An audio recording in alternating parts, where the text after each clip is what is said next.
Hi, my name is Noshia, some of you guys know me as Shobon, Spurs Video Podcast. Berbatov, Hazard, Bolton, Stoke, Chelsea, a lot to talk about, and I'll try and do it quickly. First of all, Berbatov. Um, Apparently he's going to be leaving at the end of the season. Man United might probably won't offer him a new contract, and generally I think he's probably going to go. There's quite a few options. Obviously, there's Leverkusen, former club in Germany. Obviously, the big bucks that are in China, which I'm sure Berbatov isn't really immune to. I think Berbatov still has a desire to show his worth and prove himself, and so I think he'll either go to either England or Germany. If he does stay in England, then that's a player I wouldn't mind us signing. I think he's an excellent player. And as if one guy said on the Spurs Forum.co.uk, there's a shout out, that asking for players to act loyal and etc. It's so rare. I mean, that's the reason why Seth Johnson, people remember him for what he did. Um, it's not, it doesn't exist, especially in the modern era. And but if we have him back, yeah, definitely. I think he's as good as Berbs, although they play the role very differently. He's physical, he's a physical presence, but he's a lot more layoffs. He's clinical. He takes a great free kick, as I must remember against West Ham. And I think he plays the same position as Adebayor, but in a different way. And that's someone I would definitely sign back. And I'm sure my friend Miss P would be extremely delighted to have him back. We can do the whole count from count thing. Hazard, again, obviously for the three, us, Chelsea, Man U, Man City registered interest. I think obviously we can't compete with the money that Man U, Man City, and Chelsea are offering. But then having said that, we can compete with the money that Liverpool are offering Luka Modric. I'm not sure they offered him more money or whatever, but somehow Levy has pulled out the bag, and that's by doing it early. And the groundwork was there. If, as the rumor is true, maybe Joe Cole's had a word in his ear. Maybe, I don't know, that deal was going to be done in January, but we chose not to do it because of money or whatever. But the deal has been formalised because it's France football, everyone else. I don't know. I think he's an excellent player. I know the guys in a different league said we don't need him. This is the thing. Yes, we have players like Bale, Lennon, and Van der Vaart. First of all, none of them are guaranteed to be fit. Secondly, none of them are guaranteed to be on form. I'm not saying that they have injury problems, but if they are injured, first of all, we have someone to come in. Secondly, if they are unfit, if they are on form, sorry, here's someone that will push them and push them incredibly well, especially someone like Lennon. I'm not saying Lennon's a bad player, but my God, he'll be most on the threat. Um, Van der Vaart is another player that's extremely on the threat. Bale is another player. I'm not saying these players don't work hard, they do. They'll be under threat.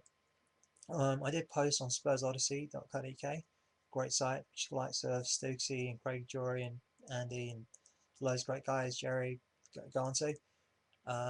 Basically, should we go for him? Is it one of the others, a Hoylett or Hazard? I still think, and I said, well, can it be both? And I said, why not? I mean, I think we still can get Hoylett. I think partly because they wanted 9 million, which we weren't going to pay for a player for 6 months in his contract. Secondly, and I'm not sure if this is the reason why he stayed, but he does owe Blackburn a lot. Blackburn helped him get his work permit, his visa, and maybe he showed some loyalty, and that's the kind of player I want. Obviously, he's not obviously loyal enough to sign a contract, so they can get a transfer fee out of him. But he's obviously loyal enough to want to help them stay up. We've seen that he has got ability. He can run with the ball and lay off a pass. Good pass. He's good with both feet. And I think, he's someone I think plays a wing forward. I honestly do. I think kind of like Jovino. And I think even as a striker, I think he's got enough power in his shot, a la Jermaine Defoe, that I think we can think about replacing JD. Bolton, put quite a few formations. I'm going to go with our strongest formation, minus obviously the injured Lennon. Van der Vaart and Rafa up front. Luca and Parker in the middle. Bale and Nika on the flanks. Back for Kabul, not King. I'm not too sure because you wanted to play because he only play week in week out, but he wanted to play against Chelsea. So if he's fit, then I'm not sure. Would you play him given we got the Chelsea game? I wouldn't want to risk him, but definitely Gallas. Definitely play him in Kabul if Kabul's fit. If Gallas is fit, and Carl Walker and Benny and both Reed and goal. Really go for this. We are very strong at home. apart from the Man United game. And if we can put a good set of results, get win out of this. Obviously, it's just the FA Cup's a one-off, but they'll give us confidence, and we'll go into that Stoke game with a bit more confidence, and confidence breeds confidence. In terms of my prediction, I'm going to go for a 2-0 win to us. Obviously, I know we beat them 3-1, but they were sent off. They had Cahill sent off, and for what I thought was a very harsh red card, personally. But we were dominating them anyway. But I think that we'll win this 2-0. I can't see Bolton really putting that effort in there, because I think they've seen how Blackburn came out. They know that they can come out. Wolves, QPR have now being dragged into the mess. I think they've seen that they can, get out. So I think they're going to probably play not a skeleton 11, but because I don't think Ian Cole would disrespect the FA Cup that way. But I don't think he's going to play his strongest team. I think he's going to be looking at, I don't know what fixtures they've got coming up, but I'll be looking at thing. Well, you know what? I can't afford to lose any more in the league. The league is your bread and butter, and much they'd love a good FA Cup run, the league is what makes you cash. Going forward, I've noticed that we've not spoken about Damian, and I think, we were saying, oh, we should get Damian. I think the fact that if we can get Addy, I know a lot of guys say we don't really rate him. I rate him. I think 11-25 is not too shabby. 11 assists and 25 is not too shabby. Yeah, he has. Strikers go for hot and cold patches. I think he's shown his quality. He needs to be a bit more consistent. But that's the same with all our players. You know, I think that's something we definitely need to work on.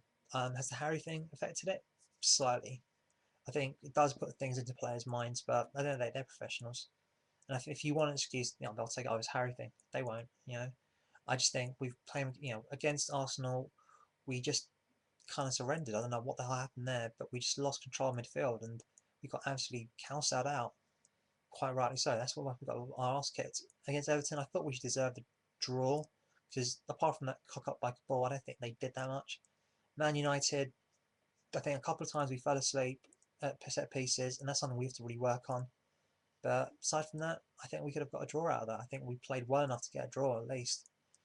And definitely, I don't think, I think that goal should have stood. I think sometimes you do think, wait a minute, some goals have stood as a result, and it would have been a lot different. So yeah, hopefully let's go on, let's move forward. Yeah, trying to think of, obviously we've got the Stoke game coming up, the Chelsea game. I know I've mentioned Sturridge. He's someone I still think of, because I'm surprised Man United aren't going to go for him, because he's from Manchester, but he's got a year left in his contract, and I'm surprised if Chelsea don't qualify for the Champions League. Look, I'm not saying they're not going to win the Champions League. I hope they don't, just because I hate Chelsea. But I can't really see them beating Bayern Munich or what should I call it, Barcelona. I don't see anyone beating Barcelona, and I can't see them beating Real Madrid or Bayern or AC Milan. I really just would. I don't see it. I mean, Bayern Munich definitely I don't see them beating. I don't see them beating Real Madrid, and I don't see them beating Barca. So take from that what you will. So if they qualify fifth, I think a lot of people will be looking at him. And I think the fact that he can play as a winger, as a goal scorer, I'll be surprised if Man United I'm looking at him. And he's someone I would look at. But if we don't, then I look at it. Berbatov on a free. That's no transfer. Obviously, you have to pay him the signing on fee. But Berbatov on a free. Hoylett on a free. Adebayor, what, 10 mil? Vertonghen, 10 mil. That's 20. And I don't know if we can sign, what's his name? Hazard. I don't know. Hopefully not 30 million. That's a lot of money. 25 mil. That's 45 million. And then you've got to think out, well, we're probably going to be getting rid of Pinar. We're probably getting rid of Jenas, Bentley. Charlie's probably gone. Bassong's probably gone as well, because we're getting obviously bringing Corker and Norton back.